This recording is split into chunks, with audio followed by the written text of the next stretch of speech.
Muito bom, Newton Júnior. Fale-nos aí sobre a música. Existe mesmo esse negócio de estética da música? O que é a estética da música? É colocar um vestido na música? Olha, Fale aí, explica aí esse negócio aí pra gente aí. na verdade existe estética de tudo, né, praticamente. A da música especificamente tecnicamente falando, é sonora, né?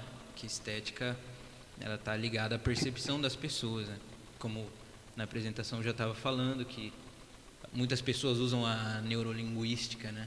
Uma da chamada da neurolinguística é justamente a estética, né?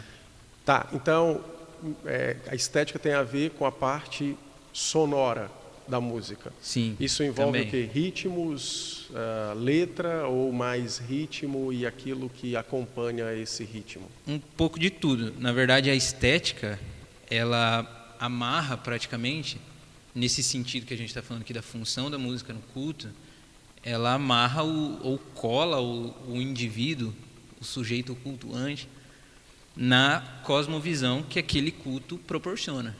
Então, tipo assim, quando você vê a arte de modo geral, o Hans Huckmacher, né, um teórico da arte calvinista lá holandês, ele dizia, e não só ele, antes dele também já diziam, mas ele escreve no livro, inclusive, A Arte Não Precisa de Justificativa, que a arte ela não é o motor que muda o mundo, a arte ela é a expressão, ela é o espelho do mundo que a gente vive. Ok.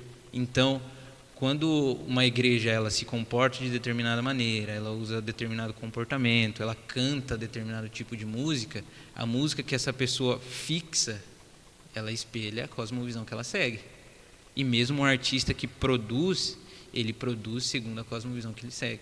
Então a estética ela é essa cola que cola o indivíduo no tipo de culto que ele segue. Não dá para imaginar, por exemplo, o João Calvino entrando num culto de calça rasgada e aquele chapéuzinho redondinho, com aqueles delay enorme num culto, não dá. Então a estética é justamente essa cola que cola o indivíduo no tipo de cosmovisão que ele segue. Então a estética ela vai desde o começo lá do que é a arte e persegue o indivíduo até o momento que ele de fato adora a Deus ali. Justamente na questão da função da música no culto, do ofício tocar, ofício cantar, ofício orar e tudo mais. Ok. Em teologia nós dizemos que a nossa liturgia, ela espelha a nossa teologia. Então a liturgia seria a estética da teologia. Por aí. Perfeitamente. Porque, como você disse, né? A liturgia ela espelha a teologia da igreja. Então, quando você começa por uma teologia ruim, que é a base da cosmovisão, né? A cosmovisão, a palavra, ela foi adotada, né, pelos cristãos, né? Ela era de um filósofo alemão, que ele começa e o ponto, eu falo que ela cola, porque o ponto de partida da teoria da cosmovisão é justamente a estética, né? Os portugueses chamam de mundividência, porque eles, né, a linguagem é diferente, mas ela expressa muito melhor a ideia, que é a visão, né? A visão é uma forma de percepção, a estética ela significa percepção. Então, existem formas de perceber o mundo, com som, com pintura, textura, térmica, né? Calor, frio, cor. Então, assim, quando fala esteticamente, essa estética ela amarra esse ponto que falta. Então, se a música ela é esteticamente desagradável, não só em termos de teologia, mas em termo musical, né? Aqueles 3 pilares básicos da música, harmonia, melodia e ritmo. Se ela não é esteticamente agradável e o sujeito ele fica consumindo, você vai olhar para ele e vai saber que o tipo de igreja que ele vai. Então, Presumir, né, na verdade. a gente pode dizer assim que a gente sabe qual é se uma igreja é mais pura ou menos pura, teologicamente falando, por aquilo que ela canta. Pode ser também, porque tipo assim, como que eu posso? Porque acaba refletindo a teologia do que o que a igreja crê e professa reflete no que ela canta, né? Exatamente. Lá atrás, eu justamente essa toada da estética, para a gente entender que a música ela é um ponto dentro de toda essa estética. Lá na Reforma, lá atrás, né, primeiro começa lá com o Martim Lutero, Zwinglio, aí quando vem João Calvino, que consegue sistematizar muito melhor do que os dois todas essas questões, as igrejas na Suíça elas foram reformadas teologicamente e fisicamente, porque quando você olha lá a capela lá de João Calvino, eles em Genebra, até hoje eles têm o cuidado, por mais que seja só turístico hoje, mais turístico, eles têm o cuidado de deixar a igreja com o púlpito aonde ele fazia tanto a pregação quanto ministrava a ceia, quanto a forma que as cadeiras, os bancos eram organizados, porque ele acreditava que, né, nesse sentido, a intelectualidade, a questão do ensino, a igreja se organizava para se olhar e olhar o que estava sendo cantado ou pregado. Então, as pessoas se cuidavam para não ter um comportamento inadequado, enquanto elas conseguiam ouvir e aprender, porque para ele praticamente a intelectualidade era a porta de entrada para um outro sistema de vida, né? O que a gente chama de cosmovisão. Então, a música ela espelhava esse novo sistema, e isso incluía as igrejas se organizavam de outra forma, porque o culto protestante já era diferente, então até mesmo a estética física da igreja mudou, porque o culto era mais inclusivo, e agora então a música muda, algumas são retraduzidas, outras são refeitas mesmo, e as pessoas se organizavam de forma melhor para se ajudar, tanto no canto, quanto no comportamento, quanto na questão da pregação, né? O púlpito ficava mais à direita, não mais no centro, então as pessoas se voltavam e elas conseguiam se olhar o todo da igreja, e não foi, né, só a questão que boa parte dos protestantes falam que eles entravam e eles tiraram lá as estátuas do culto e tal. E é verdade, mas não era só por isso, era por questão também de acústica, porque isso comportava melhor e isso dava um conforto acústico melhor para as pessoas. Isso ajudava eles também a se afinar na hora do canto. Então, essa questão estética, ela vai expressando tudo isso. O nascimento, né, o molde que fez com que essa estética fosse mudada é uma boa teologia, sem sombra de dúvida. E isso vai mudar o bom canto, isso vai mudar o bom comportamento, isso vai mudar uma igreja bonita, uma igreja bem cuidada. E isso vai moldando tudo dentro do padrão da cosmovisão. Um detalhe interessante nessa questão da estética, que nós poderíamos também trazer para abordarmos hoje, é essa distinção entre a música litúrgica e eu não sei se existe essa definição, né? Mas pelo menos é assim que eu concebo. Há uma música litúrgica e há uma música não litúrgica, né? A música litúrgica é aquela que é própria para o culto, né? Acho que o nome deve ser música sacra, né? Que alguns atribuem, né? Como é que você vê essa questão? Dá para se perceber isso ou não? E você acha que, lógico, a teologia do indivíduo ou da igreja, ele pode, por exemplo, dizer que não, tudo é válido, porque tudo tem o nome de Deus ou dirige-se para Deus, né? E até mesmo nós, os adoradores, né? Você acha que também exige de nós um exercício teológico diário de compreender essa separação entre esses dois tipos de música, para que nós não queiramos, por exemplo, trazer para dentro do culto aquilo que não pode estar lá dentro? Sim, com certeza. Essa divisão, na verdade, é a melhor. Porque, no fim das contas, né, você divide a música litúrgica e aquela que não é litúrgica, né, música sacra e que não é sacra. E, no fim das contas, lá para fora, você vai ver a mágica da boa teologia acontecer, que você consegue também dividir a música boa da música ruim. Não é? Tem música que ela é bonita, harmonicamente, mas que ela não é verdadeira. Sim. E tem música que ela não é tão bonita assim, né? A voz talvez o arranjo seja mais dissonante, mas que ela é extremamente verdadeira. Um caso que dá para não dá para colocar em pé de igualdade a questão cultural, mas a questão técnica dá para colocar total, que você coloca dois pontos de música que não são sacras, mas que elas, em algum nível, elas se encontram, você coloca lá o Bob Dylan e pode colocar aí, sei lá, o Freddie Mercury. São dois caras que, esteticamente, inclusive, estão em dois pontos completamente diferentes. Mas em relação ao que um tem a dizer e o outro não, o Bob Dylan está muito na frente. Muito na frente. E no culto também. Tem música que o sujeito tem toda o adereço gospel, né? O disfarce cristão, o sofisma, né? Ele tem a cara de crente, mas a música dele não é para tocar no culto. Não é? O culto é como a gente já partiu. E mesmo que seja verdadeira, né? Mesmo que seja verdadeira. Ela não é apropriada para ser cantada no culto público. Sim, porque daí você olha os jovens, né? Música mais dessas mais modernas. Os jovens da igreja estão cantando muito, mas os idosos não. Aí tem música que o idoso canta, aí o jovem fica fazendo pouco caso, conhece, mas faz pouco caso. Então, existe, na verdade, tem que ter esse bom senso e esse juízo de gosto apurado para separar essas músicas que não são para estar ali e músicas que de fato são. Até porque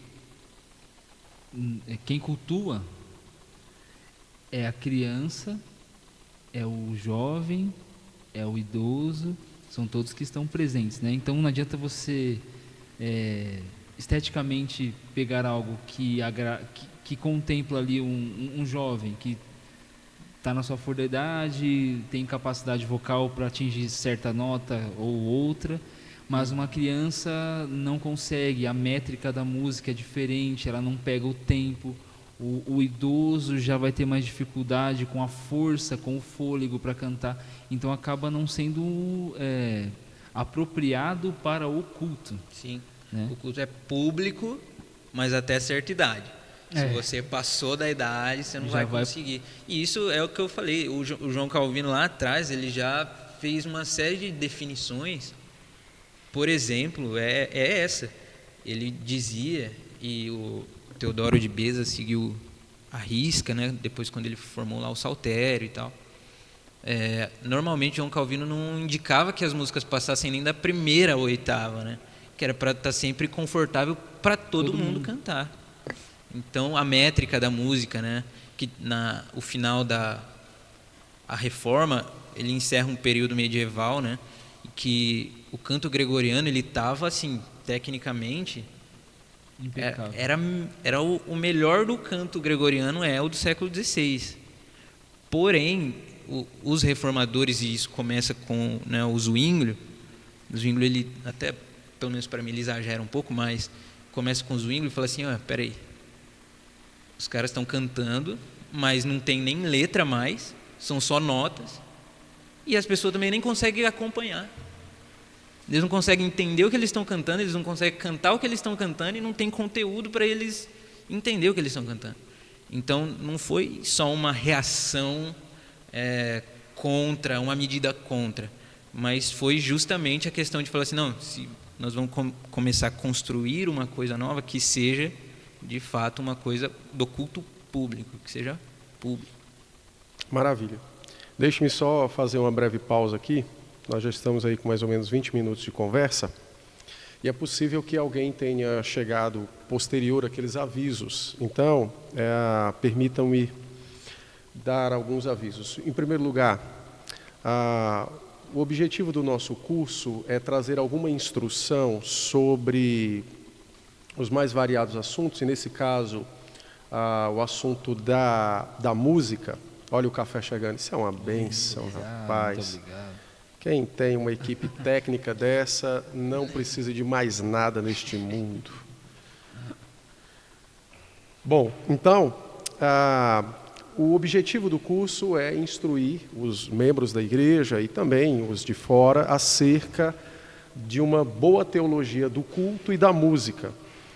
E eu não disse no começo, mas vou dizer agora, tudo que nós estamos tratando aqui tem como seu fundamento a teologia reformada.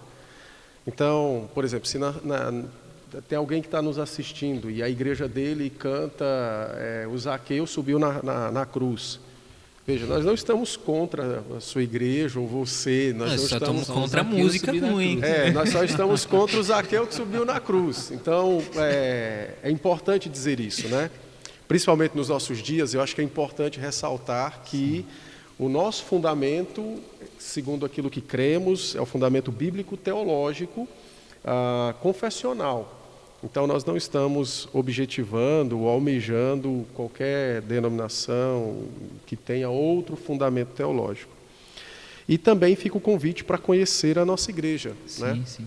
A Igreja Presbiteriana de Marialva é uma igreja que tem buscado instruir os seus membros pela pregação da sã doutrina, e é uma igreja reformada, que tem zelado pelo ensino, pela vida e pela piedade reformada, né, tendo como seu fundamento as Escrituras e os símbolos de fé.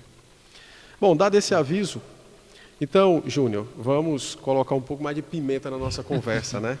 Acho que até agora está muito light, né? Está muito histórico, mas vamos lá. De fato, a reforma, e você colocou corretamente, ela não é uma reação no sentido de oposição meramente. Ela é uma reação pensante aos erros que haviam sido adquiridos e estabelecidos na igreja. Erros doutrinários que haviam corrompido a prática cultica, né? Um deles, por exemplo, é a questão do emprego do canto gregoriano, lá com Gregório Magno em 590. O grande problema desse tipo de canto não é a sua beleza, né? Nem muito menos a sua qualidade de execução, mas é porque ele impedia os membros de cantarem. Então houve um rompimento, houve uma fratura no corpo de Cristo. Alguns podiam exaltar o Senhor cantando publicamente, outros não. Então a reforma vai resgatar o canto congregacional, nós vamos tratar disso mais adiante, né, nas próximas quintas-feiras. E o fundamento teológico por trás disso é exatamente o fundamento do corpo. Cristo salvou todos. Então, por que Calvino tinha essa ideia de que os cânticos não podiam ser, por exemplo, assim, mega elaborados? Porque se eles forem mega elaborados, pessoas de menor instrução musical, como é o meu caso, não vão conseguir cantar. Só que Cristo salvou a todos, e a convocação é para todos louvá-lo, né? Então a gente precisa observar isso. Bom, e aí dentro disso, nós poderíamos fazer um link com os estilos musicais, ou com aquilo que você citou no começo, com os ritmos. Sim. Dá para a gente fazer isso aí? Então, se dá para fazer, vamos lá. Você acha que dá para a gente incluir um sambinha no culto? Metricamente é difícil, né? Metricamente é difícil. A Bíblia diz que o culto precisa de ordem. Será que uma pessoa vai conseguir cantar essa música parada? Difícil. Não vai rolar uma ginguinha? Você vai olhar. Você acha que o pessoal vai se balançar e tal? Começa, né? Começa uma dancinha ali. Mas acho que não é nem a questão de balançar o corpo ou não, né? É porque, igual você falou, metricamente, para todos cantarem, é impossível. É difícil, não. E, assim, na Você verdade... seja uma igreja africana aí, né? No Congo, né? De repente, aí... o pessoal consegue mais. Eu mesmo, mano. Nossa, um fracasso. Eu ia ter que ver o que eu ia fazer. Mas o gênero, gênero musical, na verdade... Opa, peraí. Essa palavra é importante enfatizar, né? É gênero musical, né? Para que ninguém pense nada equivocado, né? Estamos falando de gênero musical, não é masculino, feminino, nem por todos. Enquanto. Por enquanto é gênero musical. Então é só gênero musical. Tá, gênero musical é o quê? É os estilos, é os tipos? Sim, o gênero musical ele trata do estilo de música. A métrica musical, ela diz respeito à organização da música como um todo. Por exemplo, quando tem, eu tenho certeza, porque eu já vi lá na Universidade de Genebra, eu vi pelo site, né? obviamente. Poder aquisitivo não estamos num país petista, irmão. Faz um apelo aí, ó. Se o pessoal quiser ofertar para o Júnior ir na Universidade de Genebra, fica à Fazer vontade. essa oferta missionária para eu missionariamente e turisticamente conhecer Genebra. E Você me lá- leva quando você for. É verdade. Tem que fazer uma oferta dupla. O que é uma ovelha sem o seu pastor? Então, eu vou ficar completamente deslocado. Quando olha, né, a partitura das músicas lá do primeiro saltério, ela não é um gênero musical específico, mas ela tem uma métrica para o pessoal conseguir cantar com ordem, cantar com forma, né? Mais tarde o Jonathan Edwards chega a escrever um livro, né? Um trecho do livro dele, da Afeições Religiosas, ele fala sobre forma, sobre como a forma ela glorifica a Deus, porque se você tem uma forma, você tem ordem, você tem um padrão. Então a métrica musical ela diz respeito sobre a forma. O gênero musical aí é uma outra questão. Daí sei lá, folk, os escoceses, né?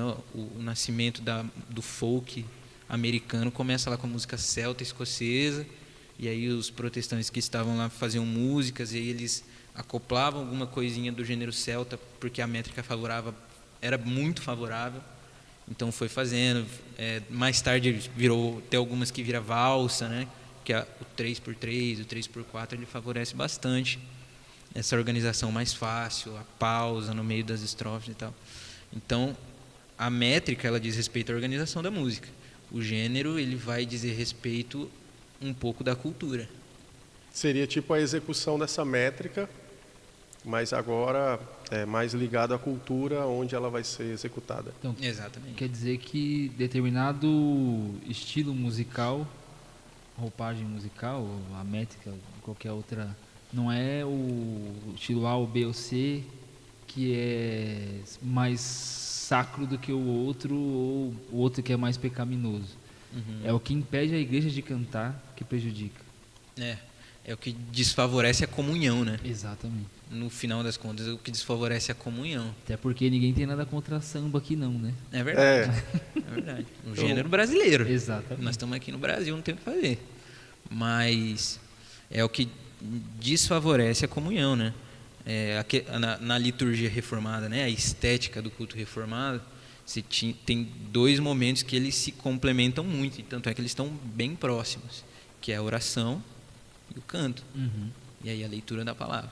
O canto ele contorna, ele faz as pessoas, aponta para a palavra, e a oração ela sustenta, só que sem métrica, a música.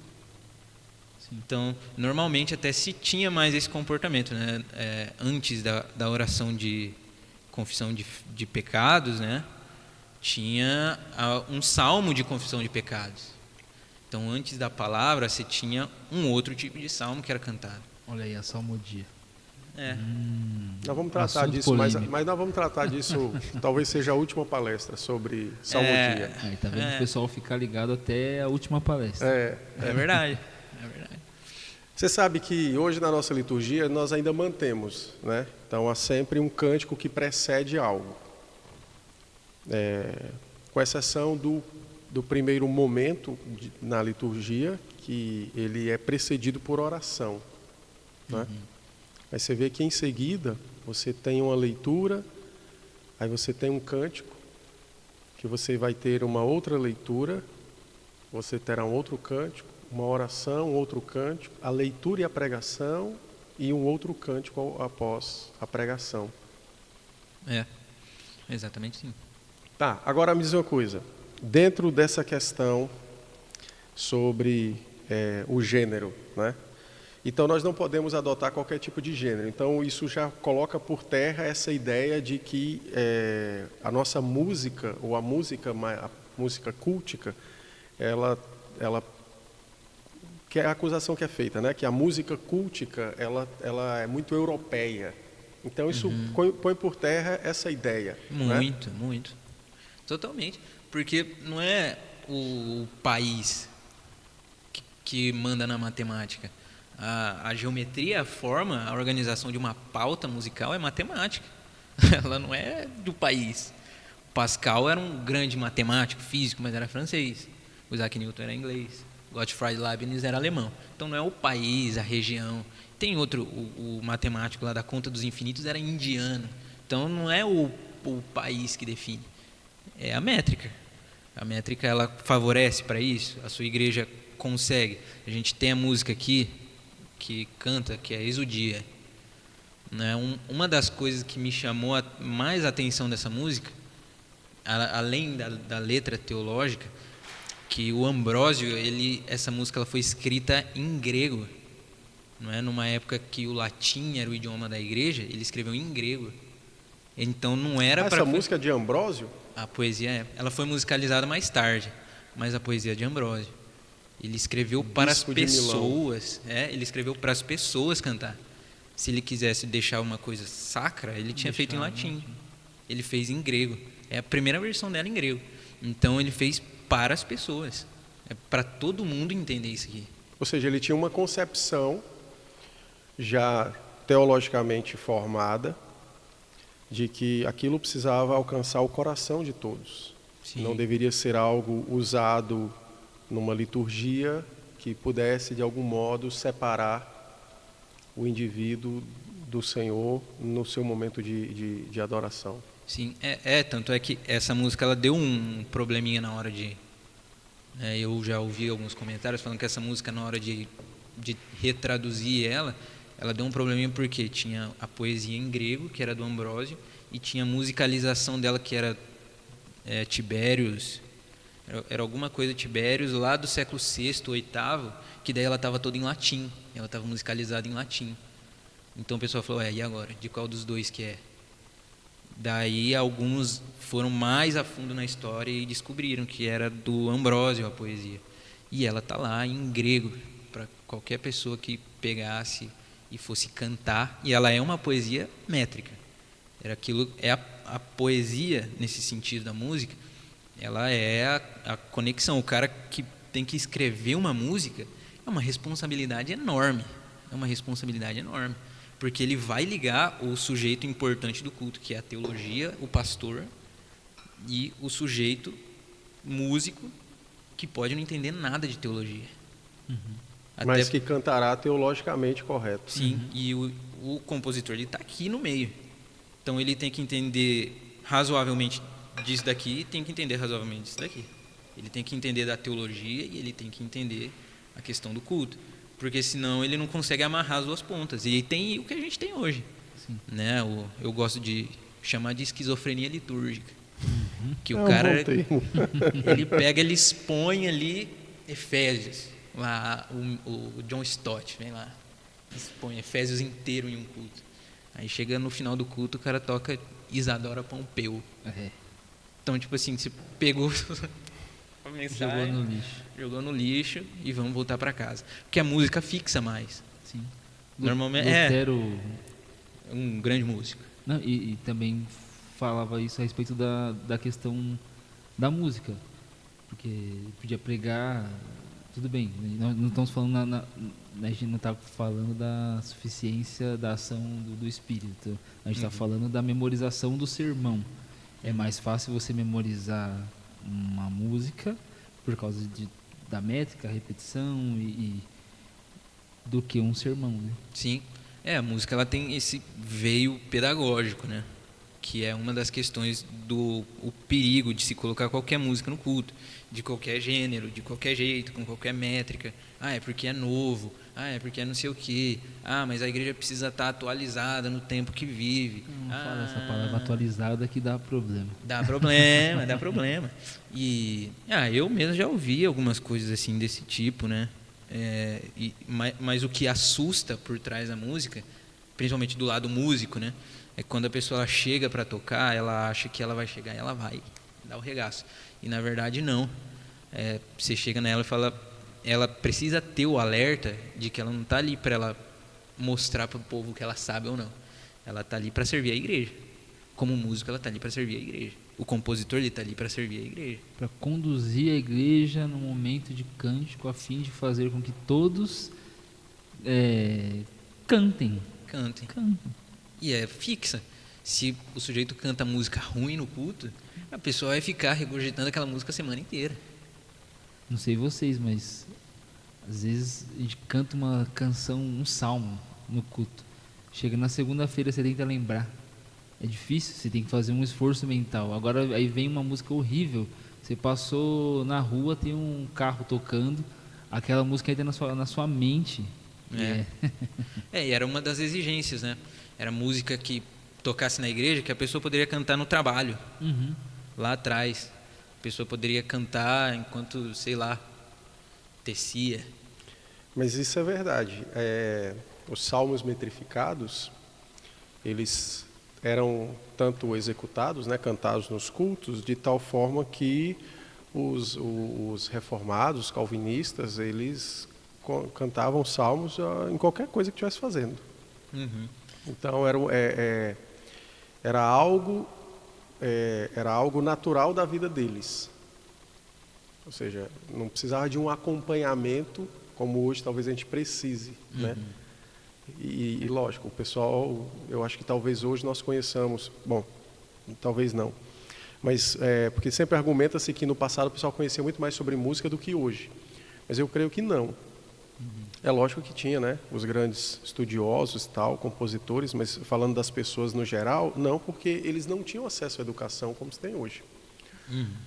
Só que aquilo era tão fácil de ser cantado, que era memorizado, e aquilo era tão orgânico, porque tinha uma ligação com a palavra, que fazia parte da vida.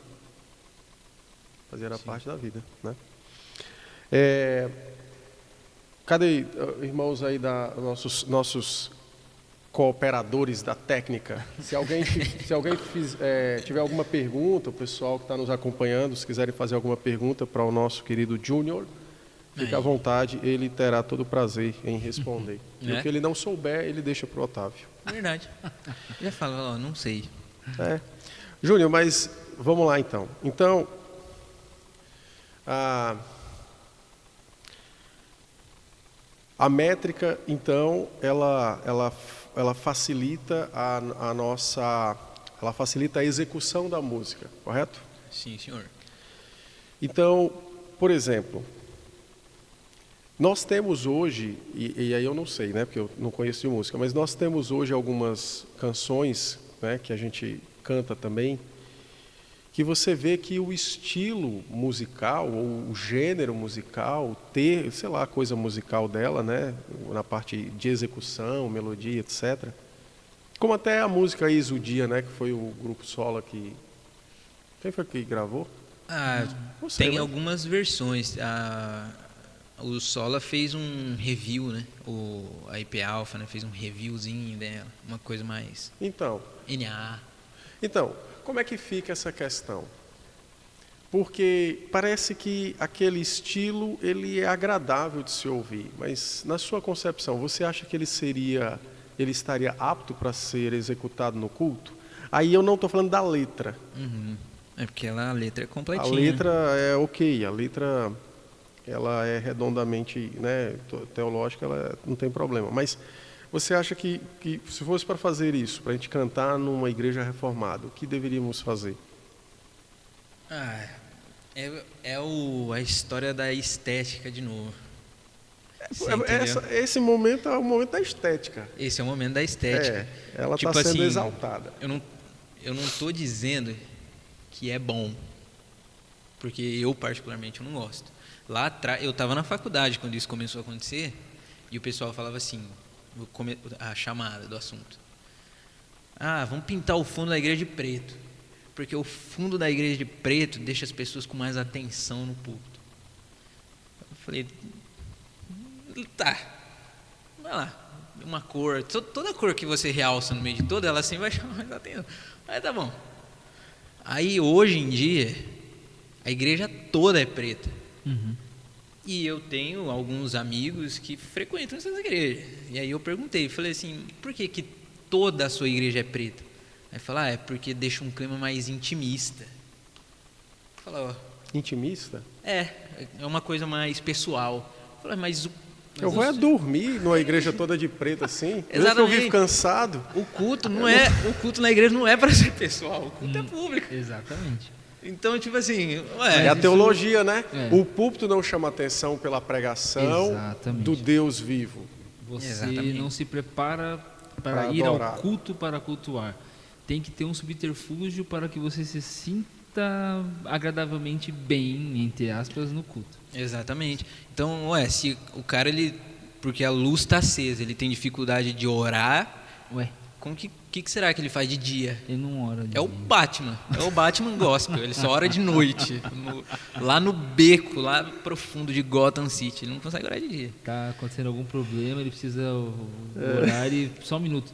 Cobre a cabeça, um pano preto. Uma touca, né? Põe um gorro, um óculos escuro e ora. Então, o começo era essa coisa de, não, tem mais atenção. Tem até curso disso na área da arquitetura que chama neuroarquitetura, que daí você trabalha a questão neurológica e tal. E se você olhar o elemento igreja reformada lá atrás, não tinha energia elétrica, não tinha LED para você trabalhar essa questão térmica e conforto térmico, conforto ambiental. E o sermão era pregado no gogó. Exatamente. E não era 40 minutos. Não era McDonald's que nem hoje. Hoje você entra por uma porta, você ouve uma coisinha e sai. É 30 minutos e o pessoal cansa. Era sermão ali, 1 hora, 1h30. Quando o cara era ruim, né? Porque tem sermões do Spurgeon, né? Que hoje está bem na moda. Que 2 horas, 2h30.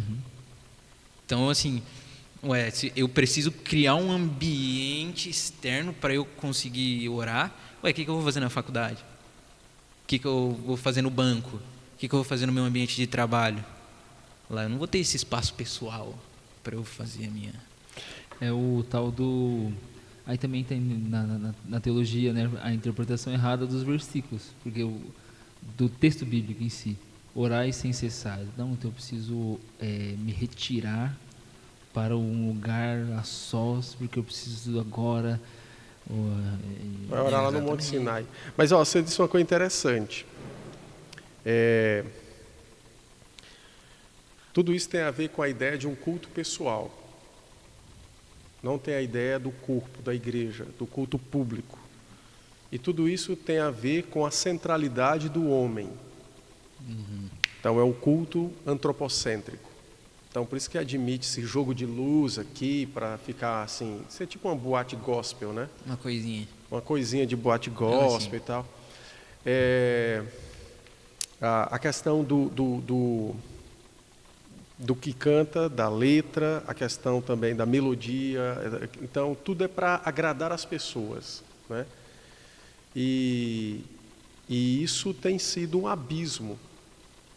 Porque você disse outra coisa logo atrás, agora há pouco, que a música ela tem o poder de fixar na mente da pessoa algum tipo de verdade. Eu estou usando a expressão algum tipo, que a pessoa que vai ter aquilo fixo na sua mente vai ter como verdade, ainda que seja uma mentira, né? Sim. E isso não é uma preocupação hoje, por exemplo, dos membros da igreja, às vezes da própria liderança do pastor. O que vai ficar na mente, no coração dos membros, né? Não é uma preocupação. Também não é uma preocupação sobre o que Deus quer que façamos. Eu tenho ouvido muito essa coisa da igreja, de algum modo, não estar nos tempos antigos. Como se o que estivesse lá no passado fosse ruim, não é?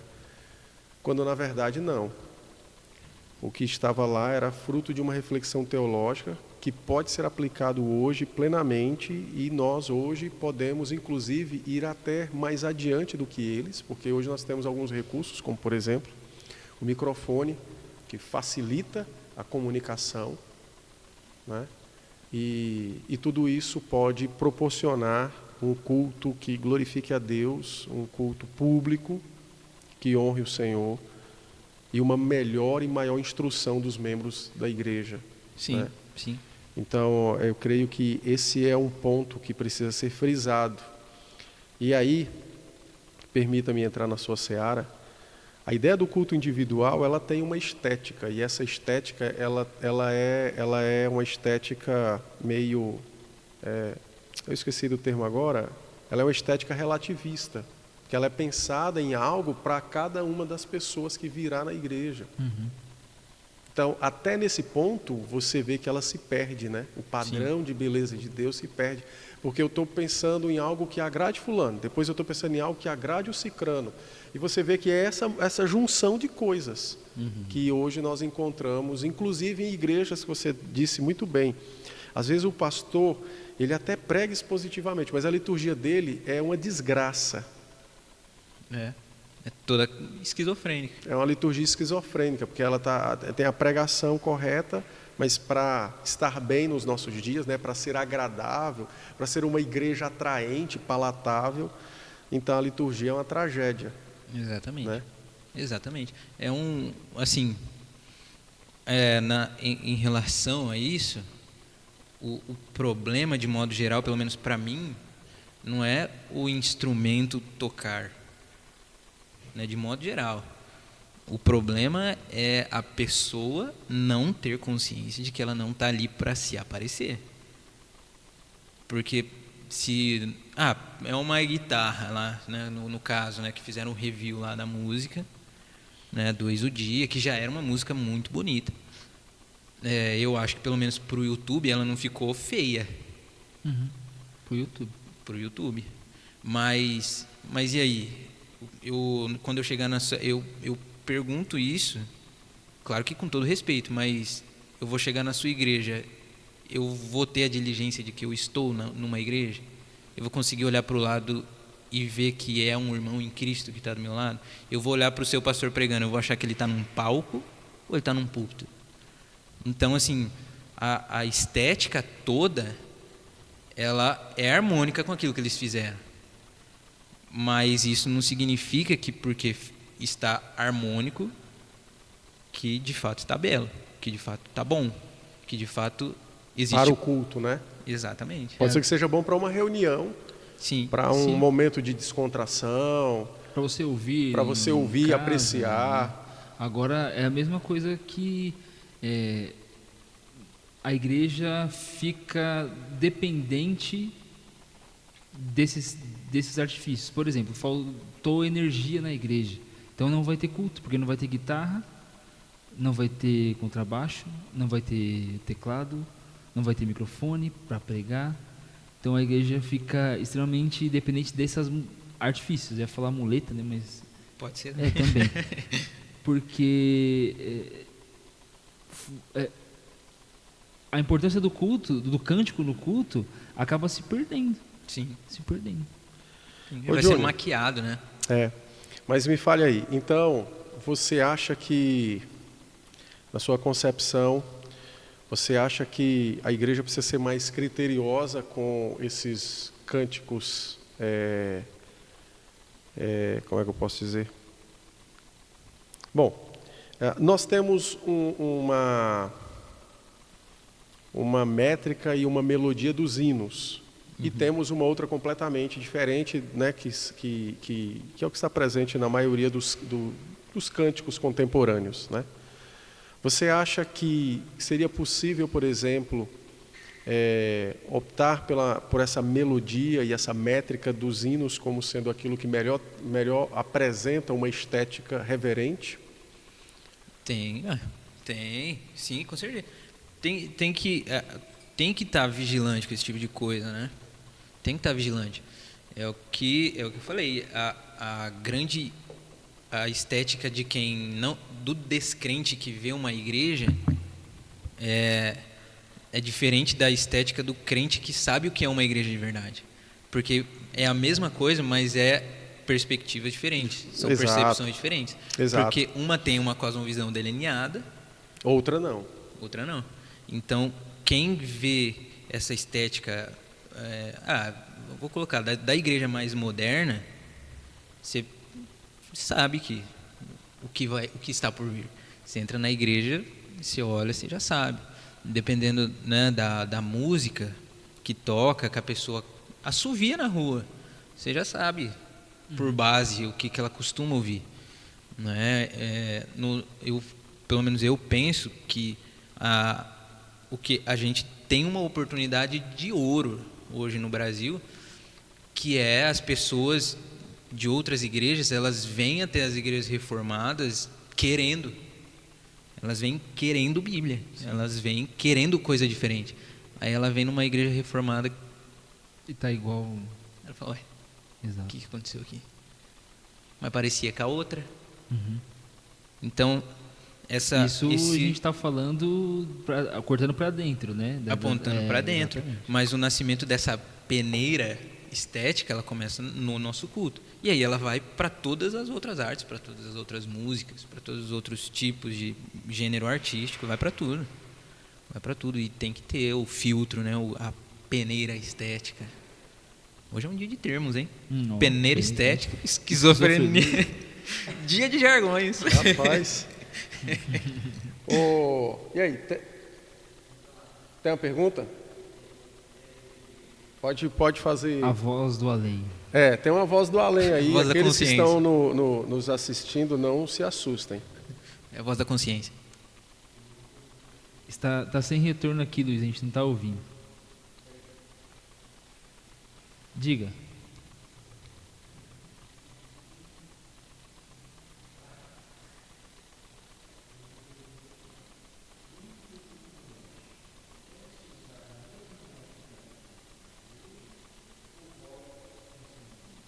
Olha, rola um sambinha. O Você entendeu? rola um sambinha, mano, é brasileiríssimo. Entendeu? Entendi. Dentro do culto particular? O Isso. culto doméstico. Você acha Isso. que deve ser aplicada a mesma métrica que aplica-se no culto público? Ou rola um sambinha? Ou rola um samba? Rola um sambinha. Nossa, rola um sambinha. Pra mim, se você vai orar depois, se você vai ler a Bíblia, a diligência tem que ser a mesma. É particular, mas é culto. Então, mas assim, se depois, ou se você só está tocando o seu instrumento, ou você só quer cantar e brincar com a harmonia, brincar com a métrica ali, normal.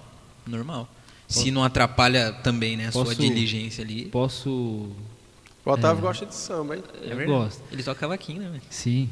E no culto doméstico, em casa, que é culto doméstico, Boa, moleque. Vamos acertar o... eu durante muito tempo estava sem violão, sem nada, e nós fizemos o culto com um cavaquinho. Mas usando o cavaquinho dentro do que permitia que todos os integrantes da minha casa cantassem. Então, e outra, eu sei, aí que tá. No culto doméstico, eu sei o que vai fazer com que cada integrante da minha família cante e entenda que está cantando, né? Que é diferente da igreja, que é a comunhão de muita gente. Então, na minha casa, eu sei o que eu posso, a maneira que eu posso conduzir o culto de maneira que não desagrade o Senhor e que faça com que todos cantem e entendam o que estão cantando e para que estão cantando e por que estão cantando. Sim, aí. O reverendo Cadena que agora está aqui gritando no meu ouvido. Então, é importante fazer só uma pequena observação. De fato, o Júnior tem razão. O culto, ele é um culto, ou seja ele público ou doméstico ou particular, ele tem sempre um único objetivo, que é servir o Senhor. Contudo, no caso do culto doméstico, então há uma diferença com relação ao culto público, porque no culto doméstico você não necessariamente está coberto por um mandamento. O culto público, sim, ele tem um mandamento que é o mandamento que o direciona, que inclusive o obriga a acontecer, que é o quarto mandamento, né? Então, o culto doméstico, não. Então, por que eu estou dizendo isso? Para que alguém, por exemplo, não ingesse o seu culto doméstico, por exemplo, com o temor de achar que está pecando contra Deus, e não observe, por exemplo, situações como essa. Não sabe tocar o violão, mas o violão quebrou. Aí você tem um cavaquinho ou uma guitarra. Não, porque isso não pode. Não. Então, o que você tem que fazer é ter a diligência de escolhendo o seu gênero, é gênero isso aí, né? Escolhendo o seu gênero musical, você leva em consideração os outros integrantes, os outros elementos integrantes do culto, e não apenas este, que é exatamente o grande erro que acontece nos cultos públicos das igrejas, que não segue o princípio regulador do culto. Então o pessoal foca na música e aí toca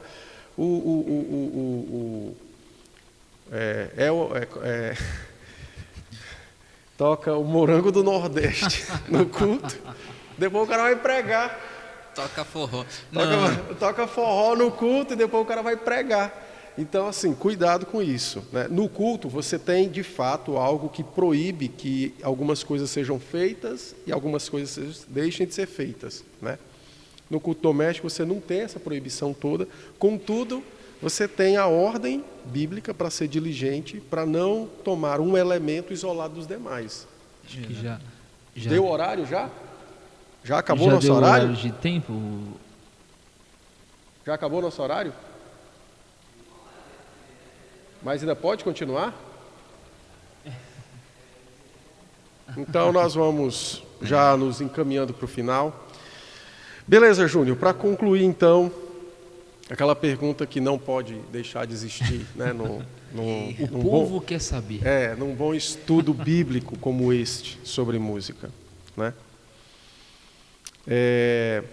O que você acha dos salmos, da execução dos salmos e hinos no culto, somente eles? Só os salmos, eu acho indispensável. Indispensável. É claro que tipo, eu li um pedaço da crítica de um teólogo que ele é holandês, do século XVIII, Gerd Hause, falando, né? Mas tem canções do saltério que são inspirações meramente humanas e tal. E assim, pelo menos, eu acho que entre você escolher uma música que você tem dúvida e entre escolher um salmo que é garantido, você vai tocar um salmo. Mas tem canções no saltério que são boas também. Ou no Novo Cântico, né, que é o nosso cenário. E a questão nós hoje temos os salmos já metrificados, né? Temos tanto o saltério genebrino, como também a Assembleia de Westminster produziu um saltério, né? Então nós temos aí. E essa questão aí do ritmo, da melodia, é possível fazer algo que case bem? Que a gente pode cantar, mas não precisa cantar feio. Né? Tem essa é uma boa, porque o pessoal vai falando, mas é feio. Bom, eu não sei, né? Porque eu gosto. Então, o que acontece? Eu, às vezes, procuro ficar calado sobre esse assunto, porque eu tenho uma inclinação para isso. Então, eu não quero que transpareça ser gosto. Mas não estou dizendo que os salmos são feios. A execução deles. E nem deles. que a execução do saltério, a metrificação é feia. Não estou falando. Não, é bonita, bem feita, bem colocada, cantaria para sempre, amém. É que nós, às vezes, cantamos de maneira desleixada e fica feio. Exato. Eu não eu... quero que transpareça, por isso eu estou dizendo que eu não quero que transpareça que, como pastor da igreja, eu estou dirigindo a igreja conforme meu gosto, minha inclinação particular. Não, é fruto de uma compreensão teológica, histórica e bíblica, né? Sim. Mas, enfim, é possível cantar não feio? É possível, fica a referência para a galera.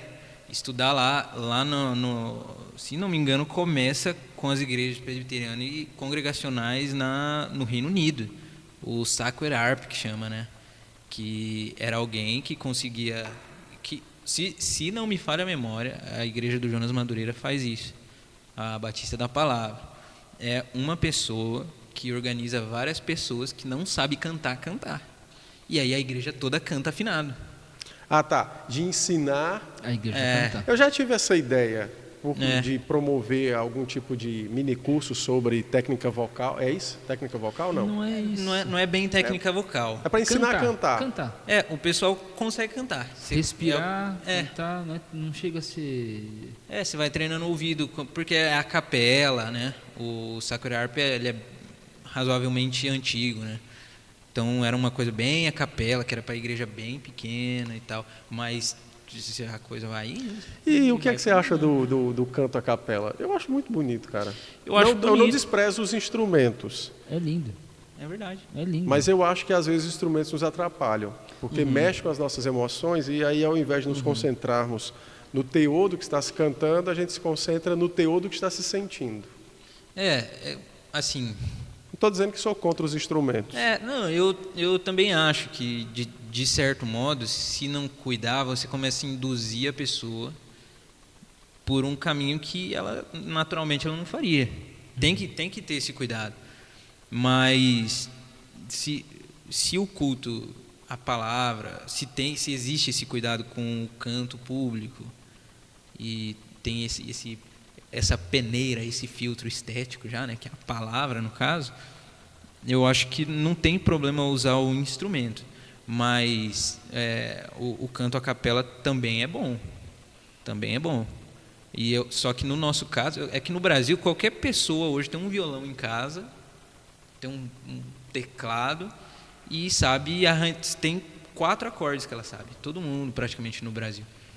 Então eu acho que se na igreja que começa não tem músico, ou os músicos não são diligentes, o pessoal leva meio na várzea, quer se aparecer, então eu vou sair, então sai, tem gente que sabe cantar. Vai embora. Tem um negócio aqui que chama cordas vocais.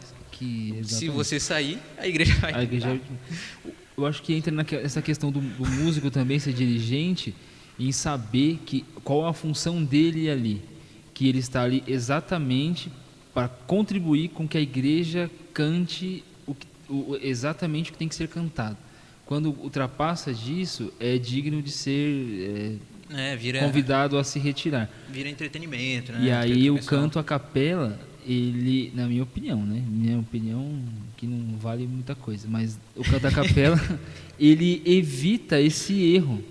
Uhum. De que o músico pense que ele é a última bolacha do pacote. Então o canto a capela ele filtra isso e faz com que a igreja realmente cante. Exatamente. Cante. Exatamente. Mas assim, não sou contra o músico, pelo contrário. Eu também não é contra o instrumento. Não, nem contra o instrumento. Verdade. Eu ainda menos, né? Meu negócio é tocar, eu vou falar. Então, se é o que eu falei, tem casos e casos, né? Se a igreja... o mesmo exemplo da música Eis o Dia. A última parte da música que é só... É só a igreja. É só a igreja. E não é novo, né? Não é novo isso na igreja. Então, o que precisa, né, no caso, primeiro é voltar um certo tratamento de humildade, né? Porque é o que eu já falei, tem gente que acha que porque estudou música ou porque sabe tocar e cantar, o que ele serviço vai pro exatamente, e não é o serviço da igreja. Ele está ali a serviço da igreja. E você sabe que isso é um ponto extremamente importante. Principalmente para os pastores confessionais, o grupo de música é um dos grandes empecilhos no ministério. Porque o pessoal quer se apresentar, se balançando na hora que está cantando, e só falta rebolar. Mas grupo de música, por causa disso, por causa do ego, do pecado de cada um, sempre foi problema de igreja reformada, não reformada, pentecostal, neopentecostal, católica. Eu acho que sempre foi por causa do ego, porque é quem está na frente, quem aparece, então a pessoa acaba assim, vai descendo e o pecado dela vem à tona. É por isso que aqui na igreja a gente escala 2 pessoas no máximo para cantar, né? E 1 ou 2 aí para operar o violão e o teclado. E ao mesmo tempo também, graças a Deus, nossa igreja a gente não tem esse problema, né? Nossos irmãos que participam do grupo de música são extremamente conscientes, né? Sim. Obrigado. E são tementes a Deus. Você é o diretor, né? Então, o diretor do grupo de música tem feito um bom trabalho. Eu não vejo o pessoal querendo se aparecer. Até porque a gente conseguiu segurar uma linha e o pessoal que vem chegando para servir já sabe que é dessa maneira. E, e outra coisa, Júnior, como é que fica, está dentro da estética dessa execução, e aquele negócio de ficar cantando, repetindo 10 vezes a mesma estrofe, ou aquele, esse negócio, como é que é esse negócio aí? Esmerilado é que chama, é? Cachorro, o cara pisou no rabo do cachorro. Cara, eu sou contra esse negócio porque isso não tem nada a ver com adorar a Deus, né? Exatamente. Não, mas tem muito. O que eu acho é que várias coisinhas. É a falta de entender que ele não está ali para se aparecer, ele está ali para servir a igreja. É a questão de que a pessoa ela não entendeu que o canto é público. Que a igreja vai conseguir fazer isso que está fazendo? Pode ser que consiga, mas serve para alguma coisa no culto? Mas eu canto em banda, mas lá é o lá seu você lugar. pode... Mano, lá é o seu... Mano, vai que vai, voa. Mas no culto não. O culto não é a gente fazendo para as pessoas, é o que a gente entrega para Deus. Se você entrega um gemido para Deus no meio de uma música, que porcaria é essa? Até um gemido já é uma coisa fora do imaginável, né? Agora, por exemplo, tem 3 pessoas cantando e os que estão cantando estão conduzindo a igreja no cântico. Se no momento do cântico acontece ali uma divisão de vozes, harmonicamente, certinho, dependendo da divisão que fizeram, que for feita, atrapalha a igreja na hora de cantar. Atrapalha. Porque vai alcançar um tom que alguém ali não vai conseguir, vai se atrapalhar na hora de cantar. Sim. Então até isso entra no gemido, no ou, não sei o que, vai por essa... Mas aí tipo assim, entra nessa questão da estética do outro lado, né? Que é a entrada do entretenimento, né? Aí, tipo assim, a gente volta na coisa da igreja que é toda preta, que daí ela tem que ser voltada para o sujeito ficar preso ali. Aí a palavra tem que ser para o sujeito ficar preso. Não sei o que, a música tem que ser para o cara ficar... Entra na coisa do entretenimento. E existe música entretenimento, né? Sim. Existe música entretenimento. Mesmo... Ela não vale nada, mas ela está ali. Exato. E ela funciona como uma música boa. Em casa eu estou ouvindo algo e eu ouço, eu chamo meu filho. Vem cá, vem ver. Olha que coisa bela de se ouvir. Ouça isso daqui. Coloque um fone e se degusta, porque... Mas é outro ambiente. É outro ambiente. É outra estética. É outra estética. É outro princípio, né? É outro princípio. Na verdade, é o mesmo princípio, mas é outro movimento. A pessoa, ela tem que fazer isso. É o que eu falei. Hoje em dia, a Igreja Reformada, ela pode desenvolver um trabalho muito bom dentro disso. Porque as pessoas, elas vêm querendo aprender da palavra, elas vêm querendo saber... No meu Instagram lá chove de gente que está na igreja Bola de Neve lá e posta o Augusto Nicodemo. Sim. Então, ela pode fazer esse trabalho de aprender a filtrar esteticamente. Se ela fazer isso, ela vai sair do Bola de Neve. Mas que serve para a igreja boa. Até porque ela vai pensar, por que eu canto? Porque a Bíblia me orienta a cantar. Qual é a hora que eu canto? A hora da liturgia que eu canto é por causa disso. Estou respondendo a palavra, depois respondo com a oração. O culto não é um monólogo, né? Então eu canto por que eu canto? Por que eu devo cantar isso? A Bíblia me orienta, então eu vou estudar a Bíblia, né? E aí começa a mudar tudo. Esqueci. Isso é a idade. É verdade. O meu café, o copo estava furado, ó. Aí o café foi embora. Mas assim, eu ia te perguntar o seguinte: tem sido, infelizmente, uma tentação para muitos pastores esse casamento entre uma pregação fiel e, olhando a parte musical, uma parte a música mais contemporânea tem sido uma tentação, né? Exatamente por esse movimento que tem acontecido de pessoas tomando consciência, querendo de fato igrejas que possam edificá-las, né, com uma pregação, um estudo mais sério da Escritura. Só que essas pessoas às vezes estão ambientadas com uma música completamente desordenada à luz da Escritura. Então tem sido uma tentação, sabia? Não é algo simples. Sim. É algo que muitas vezes é uma pressão de você querer casar a pregação, uma pregação boa, fiel, com uma liturgia e uma música completamente desconecta, né, e secularizada. Não, secularizada não, mas desconecta e moderna, atendendo o gosto do freguês. Eu particularmente, eu não ouço. Quando era mais adolescente, tinha mais isso, rock cristão e tal, não sei o quê. Se eu tiver que ouvir rock, eu já ouvi rock logo. Não vou ficar perdendo meu tempo ouvindo outro rock. Mas, eu não sou contra, mas no culto não. Agora, lembrei o que eu ia te perguntar.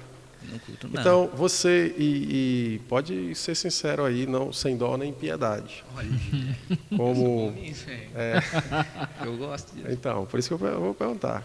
Como responsável aí pelo nosso grupo de música, como membro da igreja, você, diga aí quais são as áreas que nós estamos precisando melhorar. Aqui? Que áreas estamos pecando como igreja reformada. Olha aí. Pode descer a ripa. É agora. Descer a ripa. É a hora Pode da descer a verdade. ripa. Quem estiver em casa pode tomar nota, né? Os membros da igreja, para depois Já me cobrar. E põe um protetor aí, porque o tapa vai ser violento. Tô brincando. Não é um tapa violento, mas... eu acho que aqui, pelo menos, tem que refinar tecnicamente a música. Pelo menos, eu percebo que... Tecnicamente, você diz de quem? Daqueles que participam do grupo, que cooperam? Dos que participam do grupo. Tá. Dos que participam do grupo. Da igreja, às vezes, falta uma vontadezinha de cantar as músicas. Sim. Dá para perceber uma coisinha ali. Que aí seria, talvez, conhecimento teológico A vontade de estar no culto. De cultuar. Isso, também. Tipo assim, o porquê a pessoa não canta, eu não sei. Eu confesso que eu não saio perguntando, por que você não tá? Mas se Deus deu essa graça para essa pessoa chegar até aqui e ela olhar para os lados e ela ficar emburrada, aí oração imprecatória nela. Um dia eu ouvi do meu filho, a gente cantando um cântico em casa e aí teologicamente você vai cantando, você vai analisando a letra, analisa o que você está cantando para não poder para não cantar algo que ofenda o Senhor, né? E aí não tem como, as lágrimas começaram a escorrer. Não tem como. Porque falava do evangelho, falava da cruz, as lágrimas começaram a escorrer. Meu filho, mas pai, o que aconteceu? Por que você está chorando?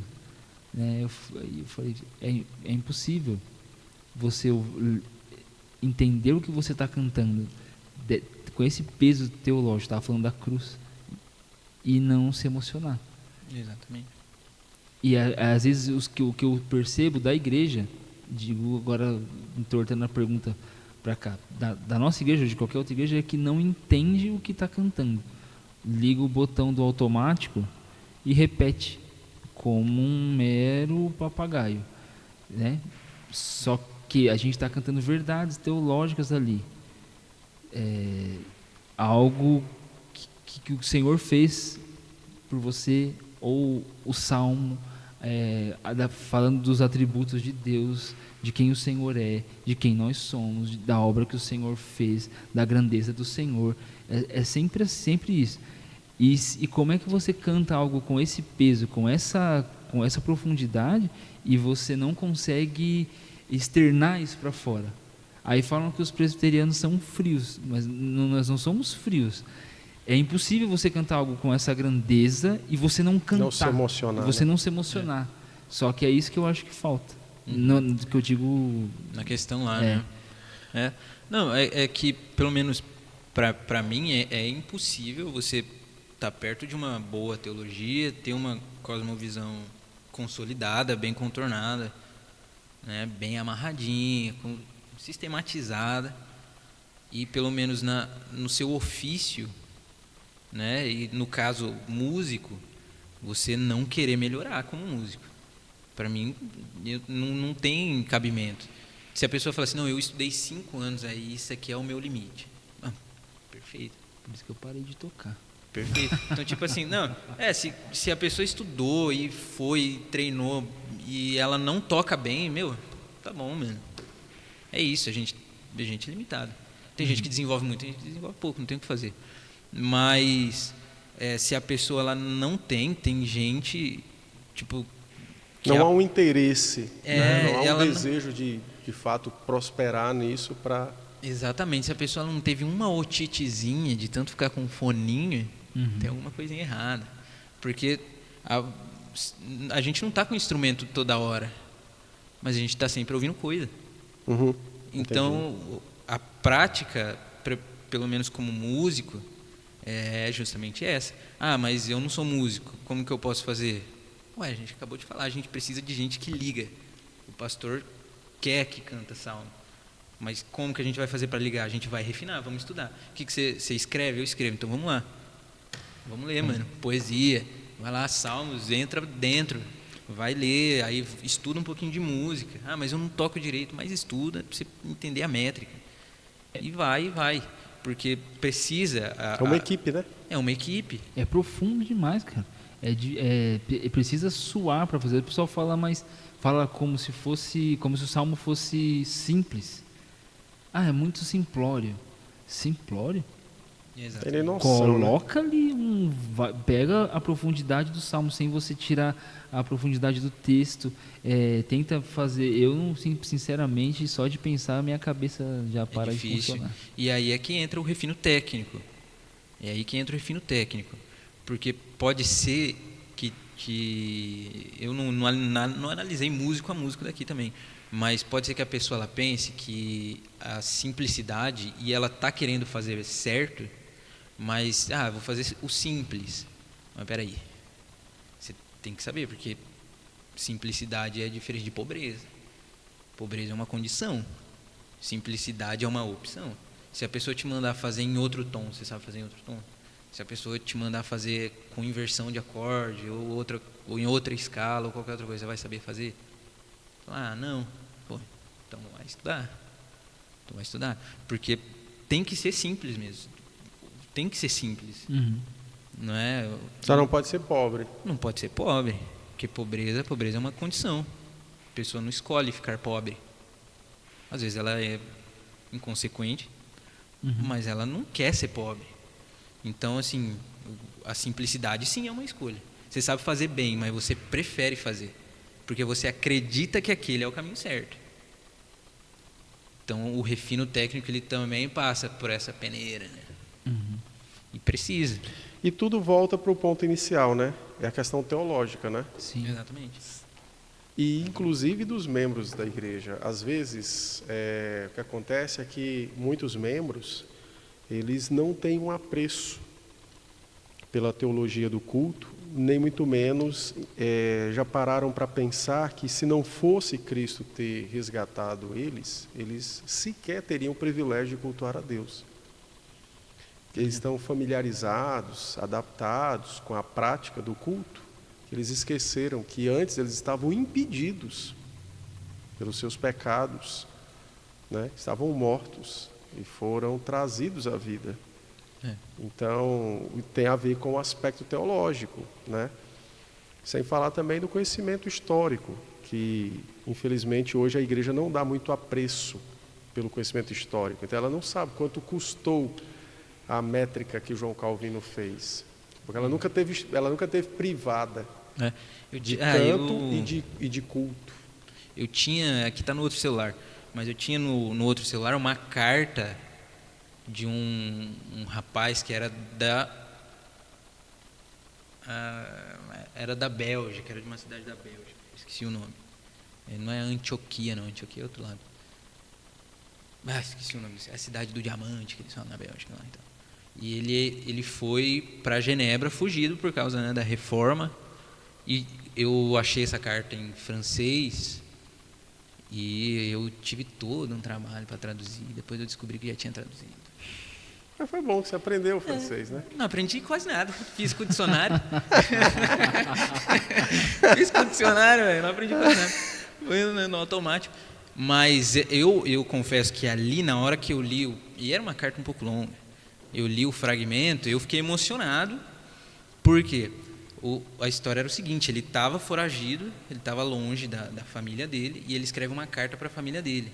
E ele escreve assim: olha, aqui é uma coisa linda de se ver.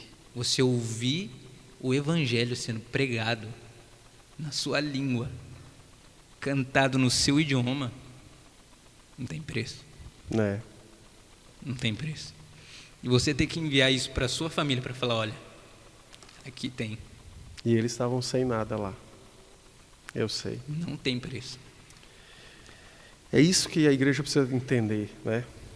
Por isso a luta dos reformadores de traduzir a Escritura, de cantar a Escritura, porque foram 1000 anos de escuridão.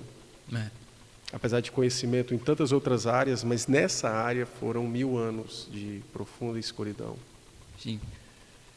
Chegou o nosso horário de encerrar? Já falou que já faz 15 minutos que a gente está conversando. Tá. Tem mais alguma pergunta? Não? Então nós vamos orar. Eu quero agradecer a todos que estiveram conosco no nosso primeiro estudo, na nossa primeira aula, a aula inaugural do nosso curso sobre música, com o nosso amado irmão Newton Júnior.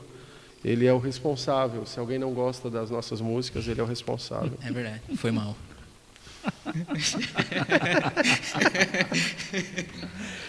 Então, eu quero agradecer a você que nos assiste, nos acompanha. Aqueles que não são membros da igreja, dizer que serão bem-vindos se vierem nos visitar, e já sabem agora por que nós não batemos palma, não pulamos, nem ficamos revirando os olhos, né, na hora das canções, e por que nosso canto é um canto mais ordeiro, né, e algo que pode ser até dito mais introspectivo. Mais né? brando. Mais brando, boa palavra. É porque a ideia é que todos cantem para a glória do Senhor. Agradecer ao Otávio, que foi pego no laço. Foi pego. Né? Estava saltando, pegou no laço, né, para participar conosco desse momento. Aos nossos irmãos da mídia, o Luiz, o Pedro e o Luca, muito obrigado. E ao Júnior, nosso amado irmão, que nos abençoou tremendamente nessa noite, falando sobre algo que nem muitas vezes é pensado, né? A estética da música É tão importante. e a teologia da música, né?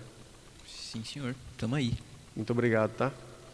Eu acho que você, nos próximos, você vai estar por aqui conosco, né? Ah, se chamar, nós estamos. Olha aí, isso era o que eu queria A ouvir. gente faz uma bagunça. E a ofertinha para ele ir para Genebra, Genebra, é de pé. Viagem Está de pé. missionária. É uma viagem missionária musical. Uma viagem missionária musical com fins de pesquisa. É. Eu não estou representando nenhuma universidade pública. Nem Seu ONG. dinheiro vai ser para Nenhuma pesquisa de ONG, verdade. né? Nenhuma ONG. Você vai como membro da igreja, um enviado nosso. É verdade. É isso aí. Muito bom. Tenho uma habilidade para ler dicionário. Eu adquiri essa habilidade. E é um grande tradutor de fragmentos. Grande tradutor de fragmentos. Muito bom. Vamos orar então? Júnior, você nos despede com oração, por favor? Sim, sim. Deus, nós te agradecemos, ó Pai, por essa oportunidade de crescermos juntos. Deus, te agradecemos por poder estar aqui. Deus, por todos aqueles que disponibilizaram o seu tempo para assistir essa primeira palestra, essa primeira aula. Deus, que isso possa enriquecer a nossa alma, que nós possamos ter um desejo profundo de refinar o nosso juízo de gosto, refinar, ó Pai, as coisas que nós contemplamos, refinar, ó Pai, a beleza que nós podemos enxergar no Senhor. Deus, nós te agradecemos pelo esforço de todos os nossos irmãos cristãos ao longo da história, que se esforçaram para traduzir a palavra de Deus, para traduzir canções. Deus, que nos ensinou a fazer isso. Deus, que isso possa ser para edificação e, ó Pai, para o apontamento do seu santo nome. É o que te pedimos e te agradecemos. Amém. Amém. Amém. Obrigado a todos. Deus abençoe. Bom descanso. Deus abençoe, então, a todos que estiveram conosco.